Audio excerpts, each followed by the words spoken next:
Halo Malaysia, selamat pagi, salam sejahtera Malaysia. Malaysia kita punya, cintai Malaysiaku, kita jaga kita. Sebelum kita mulakan berita hangat pada hari ini, untuk anda yang baru pertama kali, silalah untuk sudi tekan butang subscribe, like dan share. Sila juga tinggalkan komen anda kerana setiap komen anda amatlah dihargai. Berita hangat hari ini daripada channel ini, Denyut nadi suara rakyat bergema terus-menerus di dalam channel ini.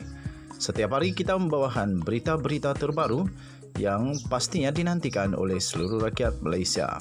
Kita akan mulakan berita kita. 1, 2, 3. Berita mula sekarang. Salam sejahtera Malaysia. Berita terkini yang dinantikan oleh seluruh rakyat Malaysia, terutamanya seluruh rakyat Sabah. Bung Mokhtar pastinya dikenali oleh seluruh rakyat Malaysia, terutamanya watak dan juga keberanian yang lantang berbicara di Parlimen Dewan Rakyat. Terbaru ini tuan-tuan dan puan-puan, keputusan terkini untuk kes rasuah Bung Mokhtar dan Zizi pada hari ini dipetik daripada Malaysia Kini 2 September pukul 8.19 pagi. Keputusan sama ada ahli parlimen kinabatangan iaitu Bung Mokhtar Radin dan isterinya Zizi Izzati Abdul Samad dipanggil untuk membela diri atas pertuduhan rasuah berjumlah 2.8 juta berhubung pelaburan unit amanah publik Mutual Berhad atau dibebaskan akan diumumkan oleh Mahkamah Session Kuala Lumpur hari ini. Hakim Mahkamah Session Rosina Ayub dijadualkan memberi keputusan di akhir kes pendakwaan itu pada pukul 3 petang. Sekiranya keputusan mahkamah memihak kepada pihak pendakwaan yang berpendapat wujud kes prima facie terhadap Bung Mokhtar 64 dan Zizi Izzati 44, maka pasangan suami isteri itu akan dipanggil untuk membela diri, manakala jika sebaliknya mereka akan dilepas dan dibebaskan. Pada 17 Mei lepas, pihak pendakwaan menutup kesnya selepas memanggil 30 saksi untuk memberi keterangan pada perbicaraan kes itu yang bermula pada 2 Januari tahun 2020 dan pihak pendakwaan serta pembelaan selesai berhujah pada 24 Jun yang lepas. Antara saksi-saksi pendakwaan yang dipanggil memberi keterangan ialah bekas Menteri Kewangan II Ahmad Husni Muhammad Hanazlah, bekas Pengurus Besar Pelaburan Felkra Adnan Yusof, ahli Lembaga Pengarah ALP Felkra Dr. Habibah Sulaiman, penolong penguasa Suruhanjaya Pencegahan Rasuah Malaysia SPRM Nur Syahril Syahrum, serta 2 ejen Pelaburan Publik Mutual Mahdi Abdul Hamid dan Nur Haili Ahmad Mokhtar. Kes itu dikendalikan oleh Timbalan Pendakwa Raya TPR Fariz Gohim Abdullah, Muhammad Sofian Zakaria dan Lo Chin Ho. Manakala Peguam M. Ati Mulan mewakili Bung Mokhtar serta Peguam K. Kumara Drendran dan Ridha Abda Subri bagi pihak Zizi Izzati.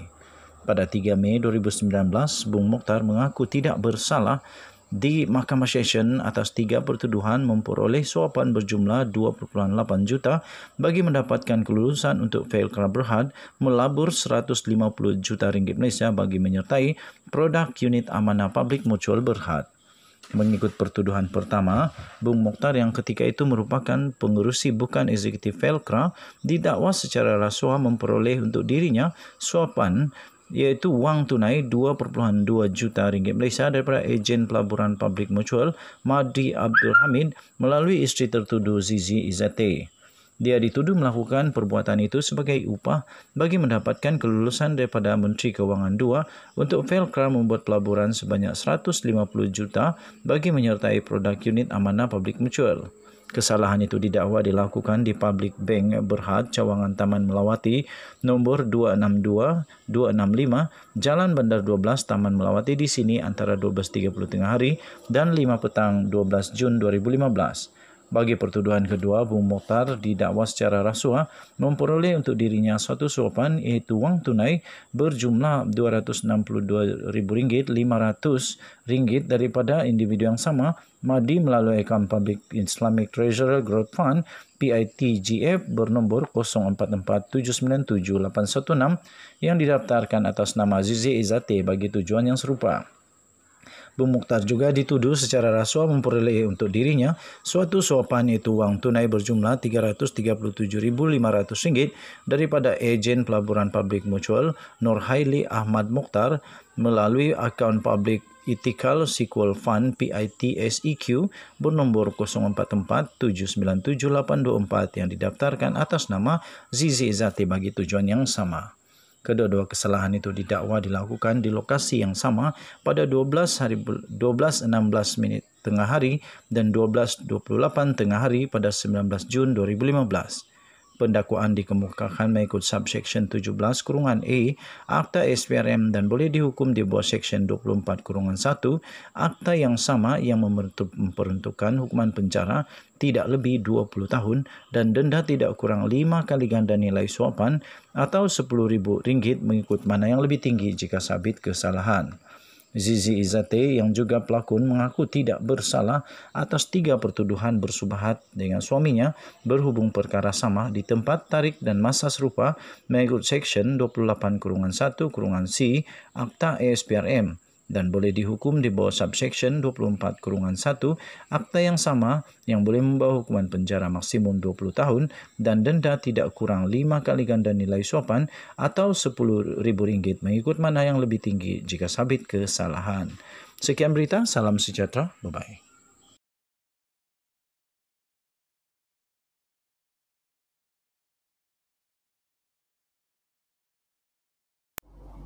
Salam sejahtera Malaysia. Ada satu ulasan yang memang hebat. Ada satu ulasan yang memang sangat-sangat pedih, pedas, masin, panas dan lebih panas kalau dikena garam lagi. Ditulis di malaysiakini.com bertajuk ulasan jasa Najib atau malapetaka kepada negara. Jadi saya ingin kongsikan pada kamu. Kumpulan yang bersimpati dengan Najib Tun Razak sedang berkempen untuk memohon pengampunan diraja bagi pihak Najib. Kempen ini pastinya mengambil contoh yang berlaku ke atas saudara Anwar Ibrahim pada tahun 2018. Maka tidak heran mengapa kempen ini dimulakan dengan begitu pantas, tidak sampai seminggu pun Najib dipenjarakan kerana sudah ada presenden atau duluan kes. Untuk menjual naratif ini, kumpulan Najib juga mengarang ayat dalam kurungan ayat, lepas tu dan surah ayat juga. Oh, ini bukan alang-alang ini. Bukan alang-alang. Ditulis Mazhir Ibrahim. Siapa Mazhir Ibrahim ni? Selalunya ada ditulis siapa orang yang tulis ni. Jadi okey, saya bacakan siapa dia. Dia adalah ahli Parti Pejuang Tanah Air.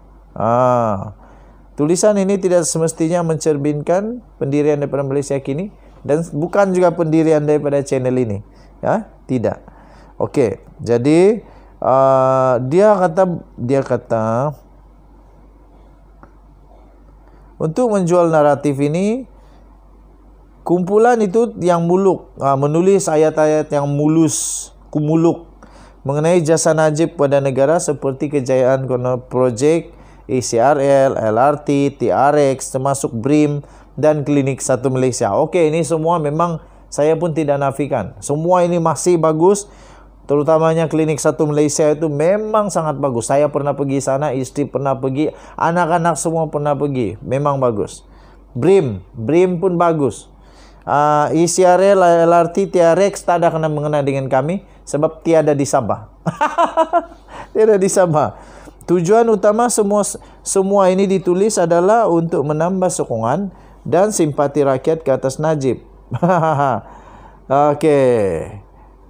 Bagi rakan-rakan politik Najib, mereka berkumpul beramai-ramai di Dewan untuk menunjukkan kepada rakyat bahawa semua ahli-ahli UMNO masih menyokong dan setia di belakang Najib. Kisah-kisah sayu menjadi latar kempen pembela beliau. Di satu kumpulan yang lain, para simpatisan Najib menyerang Tun M kerana masih meratib tentang Najib sebagai punca masalah negara. Penganalisis politik dan juga golongan agamawan yang pura-pura bersikap neutral turut digunakan untuk memurnikan Najib. Malah media-media sosial juga menjadi alat untuk menghentam Tun M dan Gerakan Tanah Air GTS sebagai tidak lagi relevan.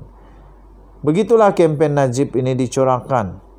Sebelum mengulas tentang jasa dalam kurungan, jasa Najib yang sedang dijual ini, elok kita surut ke belakang sedikit, flashback, untuk memahami masalah dan kesan yang dibawa oleh skandal 1MDB ini. Katanya, lepas tu perenggan seterusnya, kesan 1MDB kepada rakyat. 1MDB ini ibarat sebuah gempa bumi. Kesan magnitud gegaran 1MDB ini dirasai di dunia moden. Money trail atau jejak wang 1MDB ini sampai ke Amerika Syarikat, termasuk masuk ke negara Eropah serta beberapa negara di Asia Barat, malah di Asia Tenggara sendiri seperti Singapura dan Thailand juga digesan. Mungkin jika dinisbahkan gegaran gempa 1MDB dengan gegaran gempa bumi semula jadi, ia melebihi 7 skala Richter yang kesannya boleh menjadi tsunami yang besar. Gambaran gempa 1MDB ini cukup untuk menunjukkan bahawa betapa teruk dan buruknya skandal ini tidak setara dengan jasa Najib yang sedang dijajah ini. Okey, tuan-tuan dan puan-puan yang dihormati sekalian, untuk kamu membaca lebih lagi, kamu sila masuk di malaysiakini.com. malaysiakini.com bertajuk malaysiakini.com bertajuk ulasan jasa Najib atau malapetaka kepada Najib 31 Ogos tahun 2022. Okey, Denyut Nadi Suara Rakyat bergema di channel ini. Bye.